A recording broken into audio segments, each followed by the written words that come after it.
एक ने चैलेंज किया सी मेरा बाबा ਤੁਸੀਂ ਉਹਦੇ ਸਾਹਮਣੇ ਇੱਕ ਬੰਦਾ ਬਿਠਾ ਦਿਓ ਮੰਤਰ ਮਾਰ ਕੇ ਮਾਰ ਦਿਓ। ਅਸੀਂ ਆਖਿਆ ਓਕੇ। ਤੇ ਜਦੋਂ ਉਹਨੇ ਬਾਬੇ ਨੂੰ ਪੁੱਛਿਆ, ਬਾਬੇ ਨੂੰ ਤਾਂ ਪਤਾ ਸੀ ਮੇਰੇ ਕੋਲੇ ਕੁਝ ਹੈ ਨਹੀਂ।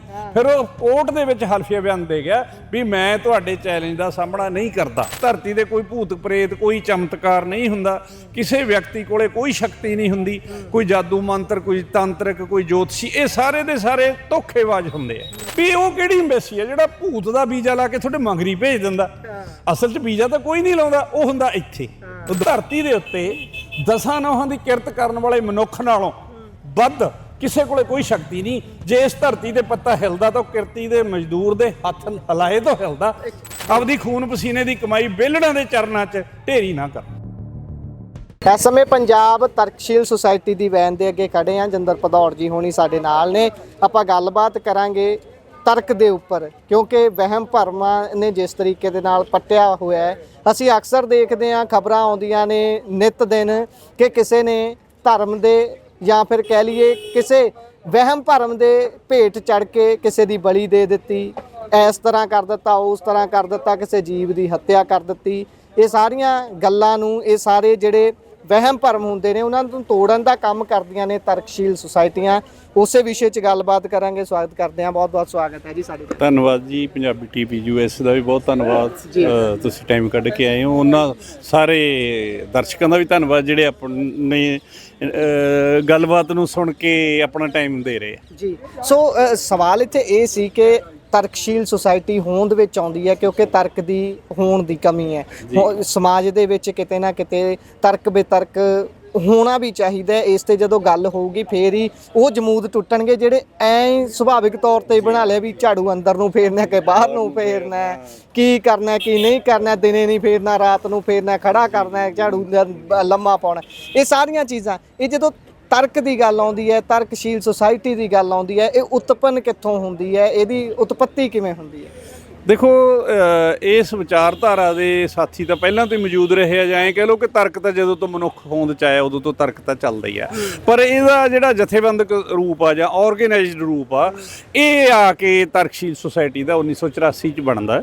ਬਹੁਤ ਸਾਰੇ ਸੱਜਣ ਸੀ, ਅੱਡ ਅੱਡ, ਕੋਈ ਟ੍ਰੇਡ ਯੂਨੀਅਨ 'ਚ, ਕੋਈ ਅੱਡ ਅੱਡ ਸੰਸਥਾਵਾਂ 'ਚ ਕੰਮ ਕਰਦੇ ਸੀ, ਜਿਹੜੇ ਭੂਤਾਂ ਪ੍ਰੇਤਾਂ ਨੂੰ ਨਹੀਂ ਸੀ ਮੰਨਦੇ, ਜਾਦੂ ਮੰਤਰ ਨੂੰ ਨਹੀਂ ਸੀ ਮੰਨਦੇ, ਜਿਨ੍ਹਾਂ ਨੂੰ ਐਂ ਲੱਗਦਾ ਸੀ ਵੀ ਇੱਥੇ ਕੋਈ ਅਜਿਹੀ ਸ਼ਕਤੀ ਨਹੀਂ ਜਿਹੜੀ ਕੋਈ ਸਾਡੀ ਕਿਸਮਤ ਜਾਂ ਉਹ ਤੈਅ ਕਰਦੀ ਆ। ਉਹ ਜੋਤਿਸ਼ ਨੂੰ ਨਹੀਂ ਸੀ ਮੰਨਦੇ ਤੰਤ, ਪਰ ਉਹ ਇਹ ਨਹੀਂ ਸੀ ਪਤਾ ਲੱਗਦਾ ਵੀ ਜੇ ਭੂਤਾਂ ਨਹੀਂ ਹੁੰਦੀਆਂ, ਜਿਹੜੇ ਲੋਕ ਸਿਰ ਘਮਾਉਣ ਲੱਗ ਜਾਂਦੇ ਆ, ਦੰਦਲਾਂ ਦੌਰੇ ਪੈਂਦੇ ਆ, ਜਾਂ ਕਿਸੇ ਦੇ ਖੂਨ ਦੇ ਛਿੱਟੇ ਆ ਗਏ, ਕਿਸੇ ਘਰੇ ਅੱਗ ਲੱਗ ਗਈ, ਪੇਟੀ 'ਚ ਟਰੰਕ ਪਏ, ਟਰੰਕ ਨੂੰ ਜਿੰਦਾ ਲੱਗਿਆ, ਵਿੱਚ ਪਏ ਕੱਪੜੇ ਹੀ ਮੱਚ ਗਏ, ਜਿਹੜੀ ਜਦੋਂ ਕੋਈ ਇਹ ਜਿਹੀਆਂ ਘਟਨਾਵਾਂ ਹੁੰਦੀਆਂ ਉਹਦਾ ਕਾਰਨ ਨਹੀਂ ਸੀ ਪਤਾ ਹੁੰਦਾ। ਉਹ ਸਾਰਾ ਕੁਝ ਇੱਕ ਲਹਿਰ ਦੇ ਰੂਪ 'ਚ ਹੁੰਦਾ 1984 ਤੋਂ ਬਾਅਦ ਹੀ। ਇੱਕ ਡਾਕਟਰ ਇਬਰਾਹਿਮ ਟੀ ਕਪੂਰ ਹੋਏ ਨੇ, ਕੇਰਲ ਦੇ ਜੰਪਲ ਸੀ, ਰਹੇ ਉਹ ਸ਼੍ਰੀਲੰਕਾ 'ਚ ਨੇ। ਉਹਨਾਂ ਦੀਆਂ ਬਹੁਤ ਸਾਰੀਆਂ ਕਿਤਾਬਾਂ ਨੇ, ਪਰ ਉਹਨਾਂ ਦੀ ਬਹੁਤ ਪ੍ਰਸਿੱਧ ਪੁਸਤਕ ਸੀ ਜਿਹੜੀ ਉਹ ਬਿਗੌਨ ਗੋਡਮੈਨ, ਦੇ ਪੁਰਸ਼ ਹਾਰ ਗਏ। ਉਹ ਛਪੀ 1984 'ਚ। ਉਹ ਛਪਣ ਨਾਲ ਹੀ ਇੱਥੇ ਇਹਦਾ ਗਠਨ ਹੁੰਦਾ ਜੀ। ਉਹਨਾਂ ਦੀ ਸਾਰੀ ਜ਼ਿੰਦਗੀ ਦੀ ਖੋਜ ਸੀ ਕਿ ਇਸ ਧਰਤੀ ਦੇ ਕੋਈ ਭੂਤ ਪ੍ਰੇਤ, ਕੋਈ ਚਮਤਕਾਰ ਨਹੀਂ ਹੁੰਦਾ, ਕਿਸੇ ਵਿਅਕਤੀ ਕੋਲੇ ਕੋਈ ਸ਼ਕਤੀ ਨਹੀਂ ਹੁੰਦੀ, ਕੋਈ ਜਾਦੂ ਮੰਤਰ, ਕੋਈ ਤਾਂਤਰਿਕ, ਕੋਈ ਜੋਤਸ਼ੀ, ਇਹ ਸਾਰੇ ਦੇ ਸਾਰੇ ਧੋਖੇਬਾਜ਼ ਹੁੰਦੇ ਆ। ਉਹਨਾਂ ਨੇ ਚੁਣੌਤੀ 1959 'ਚ ਅਖਬਾਰਾਂ 'ਚ, ਹੋਰ ਜਿਵੇਂ ਵੀ ਉਸ ਵੇਲੇ ਦਾ ਮੀਡੀਆ ਸੀ, ਉਹਨਾਂ 'ਚ ਉਹ ਦਿੱਤੀ। ਜਦੋਂ ਤਰਕਸ਼ੀਲ ਸੁਸਾਇਟੀ ਪੰਜਾਬ 'ਚ 84 'ਚ ਹੋਂਦ 'ਚ ਆਉਂਦੀ ਹੈ ਤਾਂ ਉਹੀ ਚੁਣੌਤੀ ਤਰਕਸ਼ੀਲ ਸੁਸਾਇਟੀ ਨੇ ਦਿੱਤੀ ਵੀ ਪੂਰੀ ਇਸ ਦੁਨੀਆ ਦੇ ਅੰਦਰ ਜੇਕਰ ਕਿਸੇ ਕੋਲੇ ਕੋਈ ਤਾਂਤਰਿਕ ਵਿਦਿਆ, ਜੋਤਿਸ਼ ਵਿਦਿਆ, ਕੋਈ ਵੀ ਅਜਿਹੀ ਸ਼ਕਤੀ ਹੈ, ਗੈਬੀ ਸ਼ਕਤੀ, ਦੈਵੀ ਸ਼ਕਤੀ, ਜਿਹਦੇ ਨਾਲ ਉਹ ਲੋਕਾਂ ਦੇ ਇਕੱਠ 'ਚ ਕੋਈ ਕਰਾਮਾਤ, ਚਮਤਕਾਰ ਕਰਕੇ ਦਿਖਾ ਦੇ, ਤਾਂ ਅਸੀਂ ਉਸ ਵੇਲੇ ਦੇ ਕੀਮਤਾਂ ਦੇ ਹਿਸਾਬ ਨਾਲ 84 'ਚ ਇਹ ਇਨਾਮ 10,000 ਦਾ ਸੀ। ਅੱਜ ਉਹ ਇਨਾਮ 5 ਲੱਖ ਰੁਪਏ ਦਾ। ਇਹੋ ਜਿਹੀਆਂ ਹੋਰ ਭਾਰਤ ਅੰਦਰ ਵਿਦੇਸ਼ਾਂ ਦੇ ਵਿੱਚ ਵੀ, ਜਿਹਦੇ 'ਚ ਯੂਕੇ ਹੈ, ਇੰਗਲੈਂਡ ਹੈ, ਨਿਊਜ਼ੀਲੈਂਡ ਹੈ, ਕੈਨੇਡਾ ਹੈ, ਉਹਨਾਂ ਥਾਵਾਂ 'ਤੇ ਸੁਸਾਇਟੀਆਂ ਬਣੀਆਂ। ਜੇ ਸਾਰੀਆਂ ਸੁਸਾਇਟੀਆਂ ਦਾ ਇਨਾਮ ਚੈਲੰਜ ਵਾਲਾ ਆਪਾਂ ਇਕੱਠਾ ਕਰ ਲਈ ਤੇ ਉਹ ਕਰੋੜਾਂ ਰੁਪਈਆਂ 'ਚ ਹੋ ਜਾਂਦਾ। ਪਰ ਪਿਛਲੇ 40 ਸਾਲਾਂ 'ਚ ਕਿਸੇ ਵੀ ਵਿਅਕਤੀ ਨੇ ਇਹ ਕੋਈ ਜਿੱਤ ਨਹੀਂ ਸਕਿਆ। ਆਏ ਆ ਕੁਛ ਜਿੱਤਣ ਕੀਤਾ, ਚੈਲੰਜ ਕੀਤਾ, ਆਏ ਆ, ਉਹਨਾਂ ਨੇ ਕਿਹਾ ਕੁਛ, ਆਏ ਕੁਛ, ਆਉਣ ਤੋਂ ਬਿਨਾਂ ਹੀ ਭੱਜ ਗਏ। ਚੈਲੰਜ ਜਿਵੇਂ ਇੱਕ ਨੇ ਚੈਲੰਜ ਕੀਤਾ ਸੀ ਕਿ ਮੇਰਾ ਬਾਬਾ, ਬਾਬੇ ਨੇ ਨਹੀਂ ਕਰਿਆ, ਉਹਨਾਂ ਨੂੰ ਪਤਾ ਹੁੰਦਾ ਸਾਡੇ ਕੋਲ, ਮੇਰਾ ਬਾਬਾ ਤੁਸੀਂ ਉਹਦੇ ਸਾਹਮਣੇ ਇੱਕ ਬੰਦਾ ਬਿਠਾ ਦਿਓ, ਮੰਤਰ ਮਾਰ ਕੇ ਮਾਰ ਦਿਓ। ਅਸੀਂ ਆਖਿਆ ਓਕੇ। ਪਰ ਜਦੋਂ ਉਹਨੇ ਆਪਦੇ ਸਿਕਿਉਰਿਟੀ ਨੂੰ ਜਮ੍ਹਾਂ ਕਰਾਤੀ, 1000 ਰੁਪਏ ਅਸੀਂ ਸਿਕਿਉਰਿਟੀ ਜਮ੍ਹਾਂ ਕਰਾਉਂਦੇ ਸੀ ਉਸ ਵੇਲੇ, ਤੇ ਜਦੋਂ ਉਹਨੇ ਬਾਬੇ ਨੂੰ ਪੁੱਛਿਆ, ਬਾਬੇ ਨੂੰ ਤਾਂ ਪਤਾ ਸੀ ਮੇਰੇ ਕੋਲੇ ਕੁਝ ਹੈ ਨਹੀਂ। ਫਿਰ ਉਹ ਕੋਰਟ ਦੇ ਵਿੱਚ ਹਲਫੀਆ ਬਿਆਨ ਦੇ ਗਿਆ ਵੀ ਮੈਂ ਤੁਹਾਡੇ ਚੈਲੰਜ ਦਾ ਸਾਹਮਣਾ ਨਹੀਂ ਕਰਦਾ। ਇਸੇ ਤਰ੍ਹਾਂ ਦਾ 16 ਦੀ ਗੱਲ ਆ, ਇੱਥੇ ਦੇਸ਼ ਭਗਤ ਯਾਦਗਾਰ ਹਾਲ ਦੇ ਅੰਦਰ ਇੱਕ ਹੋਰ ਨਵੇਂ ਪੜ੍ਹੇ ਲਿਖੇ ਠੱਗ ਪੈਦਾ ਹੋਏ ਵੇ, ਹੁਣ ਵੀ ਚੱਲਦੇ ਆ। ਉਹ ਕਹਿੰਦੇ ਸੀ ਕਿ ਸਾਨੂੰ 5 ਸਾਲ ਤੋਂ ਲੈ ਕੇ 15 ਸਾਲ ਦਾ ਬੱਚਾ ਦੇ ਦਿਓ, 15,000 ਰੁਪਇਆ ਦੇ ਦਿਓ, ਨਾਲ 7 ਦਿਨਾਂ ਦੀ ਟ੍ਰੇਨਿੰਗ ਆ, ਅਸੀਂ ਅੱਖਾਂ ਬੰਨ੍ਹ ਕੇ ਸੁੰਘ ਕੇ ਪੜ੍ਹਨ ਲਾ ਦਿੰਦੇ ਆ। ਅੱਛਾ ਜੀ। ਦੇਖੋ ਚੈਲੰਜ ਹੈ ਇਹ ਵਿਗਿਆਨ ਨੂੰ, ਚੈਲੰਜ ਹੈ ਇਹ ਕੁਦਰਤ ਨੂੰ, ਕਿ ਕੁਦਰਤੀ ਅਨੁਸਾਰ ਹਰ ਜੀਵ ਦੇ ਅੱਖਾਂ ਲੱਗੀਆਂ ਦੇਖਣ ਵਾਸਤੇ, ਦੇਖਣ ਦਾ ਕੰਮ ਅੱਖਾਂ ਕਰ ਸਕਦੀਆਂ, ਨੱਕ ਨੇ ਸੁੰਘਣ ਦਾ, ਸਮੈਲ ਲੈਣ ਦਾ ਕੰਮ ਕਰਦਾ। ਕੋਈ ਵੀ ਜਿਹੜੀਆਂ ਸਾਡੀਆਂ ਗਿਆਨ ਇੰਦਰੀਆਂ, ਇੱਕ ਗਿਆਨ ਇੰਦਰੀ ਦੂਜੀ ਦੀ ਹੈਲਪ ਤਾਂ ਕਰ ਦਿੰਦੀ ਹੈ, ਉਹ ਦੂਜੀ ਦਾ ਕੰਮ ਨਹੀਂ ਕਰਦੀ। ਇੱਥੇ ਚੈਲੰਜ ਹੋਇਆ ਸਾਡੇ ਦੇਸ਼ ਭਗਤ ਯਾਦਗਾਰ ਜਿਹੜੀ ਕਮੇਟੀ ਹੈ ਜਿਹੜੀ, ਇਹੀ ਸਾਡੇ ਆਪਾਂ ਕਹਿ ਲਓ ਜੱਜ ਸੀਗੇ, ਤੇ ਉਹਨਾਂ ਨੇ ਬੱਚੇ ਲਿਆਂਦੇ 3, ਉਹ 'ਚ ਸ਼ਰਤ ਉਹਨਾਂ ਦੀ ਸੀ ਵੀ ਅਸੀਂ ਸੁੰਘ ਕੇ ਪੜਾਂਗੇ, ਸਾਡੀ ਸੀਗੀ ਕਿ ਅੱਖਾਂ ਅਸੀਂ ਬੰਦ ਕਰਾਂਗੇ, ਉਹ ਤੁਸੀਂ ਨਹੀਂ ਕਰਨੀਆਂ, ਕਿਉਂਕਿ ਸਾਨੂੰ ਪਤਾ ਸੀ, ਕਿਉਂਕਿ ਅਸੀਂ ਤਾਂ 40 ਸਾਲਾਂ ਤੋਂ ਅੱਖਾਂ ਤੇ ਪੱਟੀ ਬੰਨ ਕੇ ਕਦੇ ਮੋਟਰਸਾਈਕਲ ਚਲਾਤਾ, ਕਦੇ ਸਕੂਟਰ ਚਲਾਤਾ, ਕਦੇ ਕੋਈ ਹੋਰ ਕਿਸੇ ਨੂੰ ਪੜ੍ਹ ਕੇ ਦਿਖਾਤਾ, ਅਸੀਂ ਕਰਦੇ ਸੀ, ਸਾਨੂੰ ਪਤਾ ਇੱਕ ਟ੍ਰਿਕ ਹੈ। ਤੇ ਇੱਥੇ ਆਏ ਬੱਚੇ ਲਿਆਏ ਤੇ ਨਹੀਂ ਪੜ੍ਹਿਆ ਗਿਆ।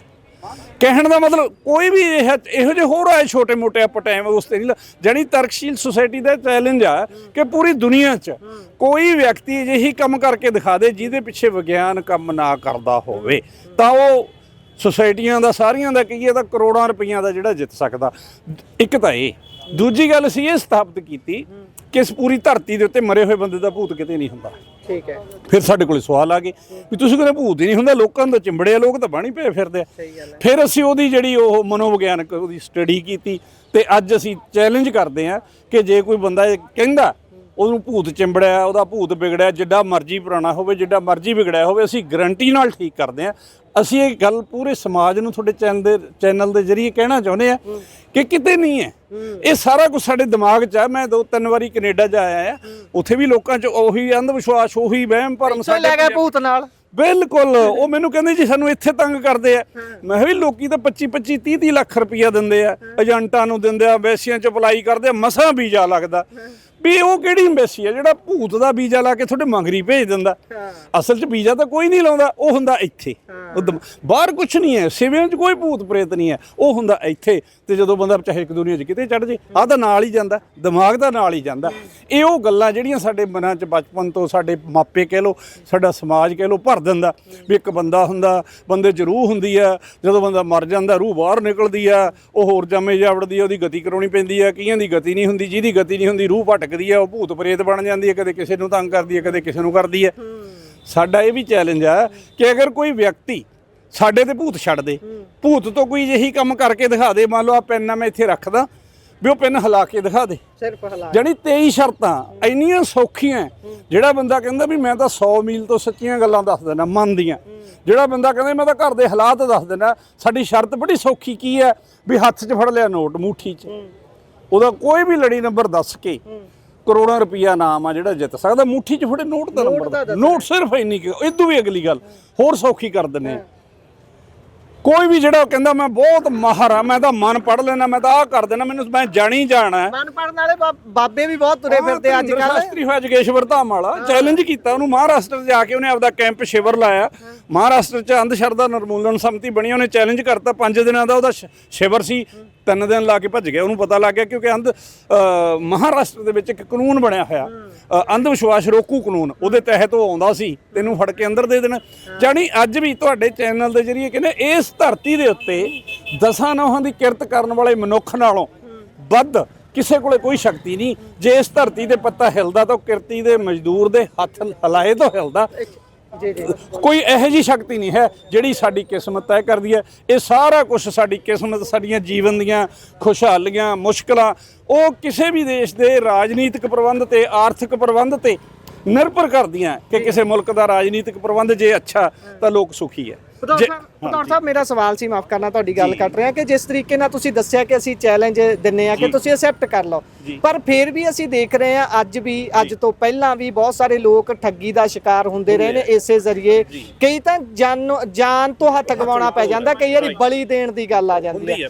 ਪਰ ਚੈਲੰਜ ਤੋਂ ਇਲਾਵਾ ਤੁਸੀਂ ਇਹੋ ਜਿਹੇ ਹੁਣ ਤੱਕ ਕਿਹੜੀਆਂ ਕੰਮ ਕੀਤੇ ਨੇ, ਜਾਂ ਤੁਸੀਂ ਆਪਣਾ ਸਾਹਿਤ ਲੋਕਾਂ 'ਚ ਲੈ ਕੇ ਜਾਂਦੇ ਹੋਵੋ ਕਿ ਘੱਟੋ ਘੱਟ ਇਹ ਜਮੂਤ ਤਾਂ ਟੁੱਟੇ, ਜਿਹੜੇ ਵੱਡੀ ਗਿਣਤੀ 'ਚ ਲੋਕ ਅੱਗੇ ਜਾ ਸਿਰ ਝੁਕਾਉਂਦੇ ਨੇ, ਮੱਥਾ ਟੇਕਦੇ ਨੇ, ਉਹਨਾਂ ਦੇ ਅੱਗੇ ਜਿਹੜਾ 2 ਅੱਖਰ ਦੱਸ ਦਿੰਦਾ ਕਿਸੇ ਬਾਰੇ ਵੀ ਤੇਰੇ ਬਾਪੂ ਦਾ ਨਾਮ ਆ ਹੈ, ਤੇਰੇ ਮਾਤਾ ਦਾ ਆ ਹੈ, ਤੇ ਅੱਗੇ ਅਸੀਂ ਸਿਰ ਸਿੱਟ ਲੈਂਦੇ ਭਾਈ ਇਹੀ ਸਾਰਾ ਕੁਝ ਹੈ। ਜੀ ਇਹ ਜਮੂਦ ਕਿਵੇਂ ਤੋੜਦੇ ਹੋ ਤੁਸੀਂ, ਜਾਂ ਮਤਲਬ ਇਸ ਤੇ ਲੰਬਾ ਕੰਮ ਤੁਹਾਡਾ ਹੋਇਆ ਹੈ? ਜੇ ਹੋਇਆ ਹੈ ਤਾਂ ਕਿੰਨੇ ਕੁ ਲੋਕ ਹੁਣ ਤੱਕ ਪ੍ਰਭਾਵਿਤ ਹੋਏ? ਸ਼ੁਰੂ ਤੋਂ ਇੱਕ ਕਿਤਾਬ ਛਪੀ, ਅੱਜ ਆ ਪੂਰੀ ਵੈਨ ਭਰੀ ਖੜੀ ਆ। ਹਾਂਜੀ ਇਹ ਵੈਨ ਪਿੰਡ ਪਿੰਡ ਜਾਂਦੀ ਆ, ਹਾਂਜੀ ਇਹ ਗਦਰੀ ਬਾਬਿਆਂ ਦੇ ਮੇਲੇ ਤੇ ਆਉਂਦੀ ਆ, ਸਕੂਲਾਂ 'ਚ ਜਾਂਦੀ ਆ, ਕਾਲਜਾਂ ਤੇ, ਜਿੱਥੇ ਵੀ ਇਕੱਠ ਮਿਲਦਾ ਇਹ ਵੈਨ ਉੱਥੇ ਜਾਂਦੀ ਆ। ਕੁਛ ਨਹੀਂ ਲੈਂਦੇ ਅਸੀਂ ਕਿਸੇ ਤੋਂ, ਉੱਥੇ ਸਾਰੀਆਂ ਗੱਲਾਂ ਬਾਤਾਂ, ਅੰਧ ਵਿਸ਼ਵਾਸਾਂ, ਵਹਿਮਾਂ ਭਰਮਾਂ, ਜਾਦੂ ਕਰਕੇ ਦਿਖਾਉਂਦੇ ਅਸੀਂ। ਜਦੋਂ ਅਸੀਂ ਚੈਲੰਜ ਕਰਦੇ ਆ, ਇਹਦੇ ਅੰਦਰ ਹੀ ਇੱਕ ਜਾਦੂ ਦੀ ਕਿੱਟ ਹੁੰਦੀ ਆ, ਉਹ ਕਿੱਟ ਨਾਲ ਅਸੀਂ ਜਾਦੂ ਕਰਕੇ ਦਿਖਾਉਂਦੇ, ਪਰ ਨਾਲ ਅਸੀਂ ਇਹ ਸਮਝਾਉਂਦੇ ਆ ਕਿ ਜੇ ਹੱਥ ਦੇ ਉੱਤੇ ਮਿੱਟੀ ਪਾਉਣ ਨਾਲ ਰੁਪਈਆ ਬਣ ਗਿਆ ਤੇ ਬਣਦਾ ਕਿਵੇਂ ਆ। ਹਾਂਜੀ ਤੇ ਉਹਦੇ ਨਾਲ ਕੀ ਹੈ, ਦੂਜੀ ਗੱਲ ਜਿਹੜੀ ਆ, ਉਹ ਸ਼ੁਰੂ ਤੋਂ ਹੀ ਚੱਲਦਾ ਇੱਕ ਮੈਗਜ਼ੀਨ ਛਪਦਾ, ਤਰਕਸ਼ੀਲ ਮੈਗਜ਼ੀਨ ਛਪਦਾ 1986 ਤੋਂ ਅੱਜ ਤੱਕ ਹਜ਼ਾਰਾਂ ਦੀ ਗਿਣਤੀ 'ਚ ਉਹ ਛਪਦਾ। 2 ਮਹੀਨੇ ਬਾਅਦ ਹਿੰਦੀ 'ਚ ਵੀ ਛਪਦਾ, ਪੰਜਾਬੀ 'ਚ ਵੀ ਛਪਦਾ, ਉਹ ਲਗਾਤਾਰ ਛਪਦਾ। ਸਕੂਲਾਂ ਕਾਲਜਾਂ 'ਚ ਅਸੀਂ ਸੈਮੀਨਾਰ ਕਰਦੇ ਆ, ਪਿੰਡਾਂ ਦੇ ਵਿੱਚ ਕਾਫਲੇ ਚਲਾਉਂਦੇ ਆ, ਪੂਰਾ ਸਪੀਕਰ ਬੰਨ੍ਹ ਕੇ ਮਨਿਆਦੀ ਕਰਕੇ ਵੀ ਇੱਥੇ ਭਾਈ ਇਕੱਠੇ ਹੋ ਜਾਓ, ਆਪਾਂ ਸਾਰੀ ਗੱਲਬਾਤ ਕਰਦੇ ਆ। ਇਸ ਤੋਂ ਬਿਨਾਂ ਜਿਹੜੀ ਇੱਕ ਵੱਡੀ ਸਰਗਰਮੀ ਅਸੀਂ ਪਿਛਲੇ 6 ਸਾਲ ਤੋਂ ਕਰ ਰਹੇ ਆ, ਅਸੀਂ ਸਕੂਲਾਂ ਦੇ ਜਿਹੜੇ ਵਿਦਿਆਰਥੀ ਪੜ੍ਹਦੇ 6ਵੀਂ ਤੋਂ ਲੈ ਕੇ 12ਵੀਂ ਤੱਕ ਦੇ, ਉਹਨਾਂ ਵਿਦਿਆਰਥੀਆਂ ਲਈ ਇੱਕ ਚੇਤਨਾ ਪ੍ਰੀਖਿਆ ਅਸੀਂ ਕਰਦੇ ਹਾਂ ਕਿ ਸਾਡਾ ਸਮਾਜ ਕਿੰਨਾ ਕੁ ਚੇਤਨ ਆ। ਮੰਨ ਲਓ ਉਹਦੇ 'ਚ ਜਿਹੜੇ ਸਵਾਲ ਅਸੀਂ ਪੁੱਛਦੇ ਹਾਂ ਵੀ ਜੇ ਭਾਈ ਬਿਜਲੀ ਲਸ਼ਕਦੀ ਹੋਵੇ, ਇਹ ਤੋਂ ਬਚਣ ਲਈ ਕੀ ਕਰਨਾ ਚਾਹੀਦਾ, ਜਾਂ ਵਿਗਿਆਨਿਕ ਆਧਾਰ ਤੇ ਵਿਗਿਆਨਕ, ਜਾਂ ਅਸਮਾਨੀ ਬਿਜਲੀ ਹੈ ਡਿੱਗਦੀ ਕਿੱਥੇ ਹੈ।